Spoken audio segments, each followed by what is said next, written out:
Hey everyone, I want to update you on a new feature that just went into vLLM that allows you to use workload identity with the Run AI model streamer, and this allows you to download models and weights from object storage extremely fast. So if you're on the vLLM docs, you can go over to the latest stream, and you'll see their instructions on how to use object storage, Google Cloud Object Storage, to invoke the Run AI model streamer. So the best way to show you the performance here is to do a little test. And what my environment looks like here is I have my models and my weights stored in Cloud Object Storage.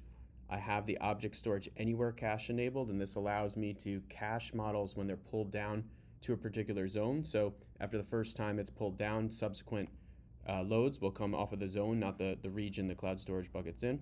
And I'm doing this all through the Run AI model streamer, which is embedded in vLLM. Google Cloud Workload Identity is set up on the deployment, so I don't have to pass any sort of keys or anything when I do this download.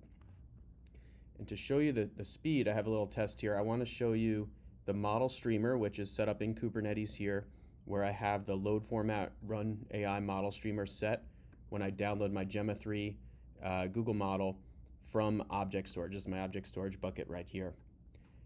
I'm going to do this at the same time as I launch the same model from Hugging Face, all on my same Kubernetes cluster. I have two different G2 nodes with NVIDIA L4 GPUs. And you can see here, so I have my two nodes, my two GPU nodes here, and then I have my node selector to make sure both of these deployments go to my L4 NVIDIA nodes. One will go to each node here.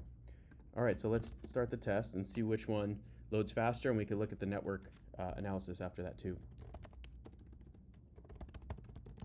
So first I'm going to apply the manifest that has the model streamer configuration in it, the load format Run AI model streamer. And then next I'm going to apply the manifest that has just the Hugging Face version, where I use the same vLLM image, the nightly one that has the Run AI configuration in it, but I'm pulling my model directly from Hugging Face here. So let's launch both of those. I'll see if the pods are creating. Okay, so everything's starting to load. I'm going to pause the video, and once everything's fully loaded, we'll come back and we can look at the logs. Okay, we're back and both pods have loaded. I'm going to first look at the logs from the pod that was running with the Run AI model streamer. So if we look at the logs here, let me scroll up a bit, we could see where the Run AI model streamer is loading all the safe tensor files from Google Cloud Object Storage.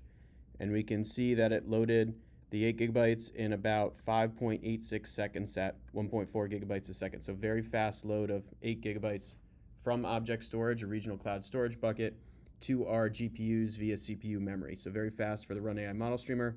And then of course, extremely easy because we just have our flag load format Run AI model streamer and our service account that gives us authentication to Google Cloud Storage, all in our Kubernetes deployment spec.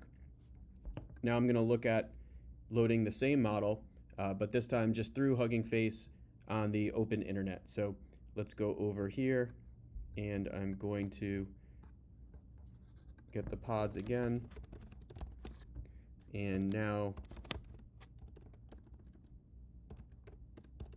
get the logs of the pod that was running the model pulled from Hugging Face. So let's scroll up here, and we can see that right here is where it's loading the safe tensor files, and we can see that 8.5 gigs were loaded from Hugging Face in about 51 seconds, so almost 10 times slower to load the model over the open internet from Hugging Face versus loading it from Google Cloud Object Storage with the Run AI model streamer.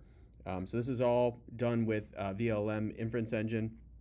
Support for Google Cloud and SGLang is coming soon, and you should be able to try out the model streamer in the latest version of vLLM, specifically the nightly one, or it will be in the stable channel after 0.11, which should happen any day now. And I will drop a link to a Git repo with all these deployment specs and instructions on how you can set up a Google Cloud Kubernetes cluster, and the Anywhere cache if you'd like to try this on your own setup. Thank you.